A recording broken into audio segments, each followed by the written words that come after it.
Now, one thing for sure, just setting up here, if I knew those herons were out and about and all over the place, I would definitely bring a little 10 or 5 gallon, well, 2-gallon pail, 5-gallon pail bucket with me. But we're just kind of like looking. Those heron been sparse, so we're going to do some inlet fishing, do some ice skating. But we are going to do some inlet fishing for winter heron. Haven't been sparse. I haven't seen them thick or much in the bays in the back.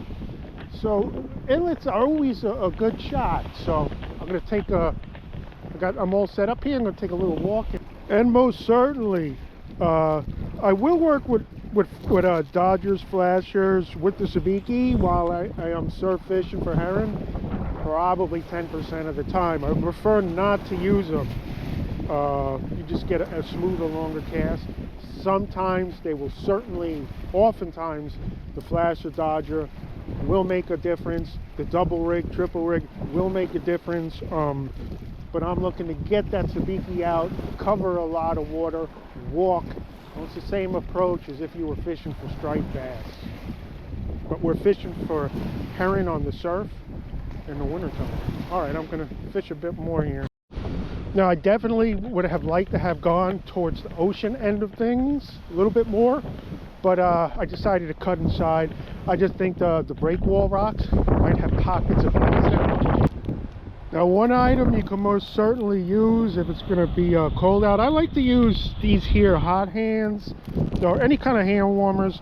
Generally, if the temps are going to be below 30 degrees, if you put one in each glove, this is a 2-packer, you get the big ones, the any hand warmers, hot hands. You put one in each glove, they're good for 10 hours, probably a little bit less. But I'm going to tell you right now, they'll warm up your whole body, the hot hands. So really good, you know, if it's going to be cold out, below 30, hot hands are the way to go with a pair of gloves. And definitely one piece of equipment you like to carry around in winter. All right, let's take that first cast and see what's going on here.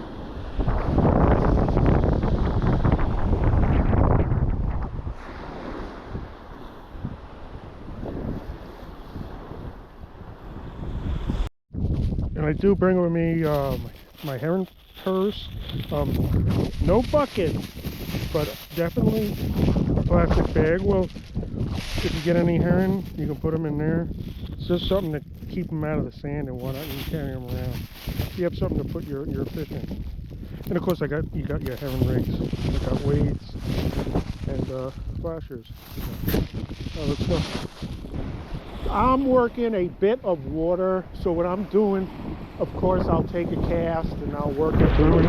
You get a pretty decent cast with the longer spinning setup. Wing it out there, swing it across. So you're covering a lot of water. I'll get that Sabiki rig back, that heron Sabiki rig back in. I should be working a little bit more, but I'll walk a little bit more. And this is if the fish just ain't biting. I'll walk 10 feet if I'm going to be working the surf fishing for heron. Oh, I'll wing another one out. Oh, sorry about that, but you get the idea. So we're just doing some surf fishing for heron today. Inlet surf fishing, fishing the inlet. The inlet really good place to check, because if the heron ain't been in, they got to come through an inlet to get through the bay. So you hit them in the inlet, you're going to hit them tight and heavy. That's for sure. Standard, the 4,000 size, any 4,000 size reel is just great. You can use 2,000 or 3,000 size Shimano reels or Daiwa. But the braided line, that's 40-pound braided line. It takes a good beating through the guides. The 30 pounds just as well, 20 pound just as well. But when I find it wears quicker, so I like to go up a little bit on a braid. So that's about that. Now the Sabiki, just the Sabiki, this is see the weeds I was telling you about, ain't too bad. But generally I do like to keep a clip on top by my swivel. I don't have one, I forgot to put one on. But that clip, you can change out your Sabikis quick, especially on the surf. So I just drop on one Sabiki. I guess you can use 2 if your rod is long enough. And right now I'm using 3 ounces.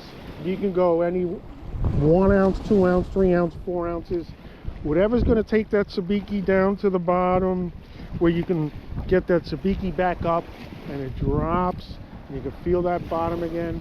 Get it up. Of course, heavier current, you want to go up. Lighter current, you can go down. Wind, you go up. Lighter wind, you go down. Current wind, you get a higher. That's when you're going to use 4 ounces. No wind, very light wind.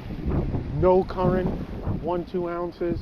So just like working a jig, except you got a whole bunch of sabikis lined up. What's my concept on working a sabiki? Well, I'm looking for break lines when I'm start fishing for herring, or the break lines. You can see kind of like white water, and you can see the lines clearly in the water, in front of it, behind it if you can cast, and anywhere you kind of see like any kind of V-junction where the water's doing funny things. You'll have the whole place to yourself, but you're going to have no signs. Obviously there was 1 or 2 other people, 3, that were down here probably not even fishing. So you're going to have to do some fishing like we're doing now. Too much traction on it. There's the sabikis, and if you fly fish and you herring fish and your sabiki's getting short, I use those sabikis as flies. They make amazing flies. It's almost like English wet fly fishing.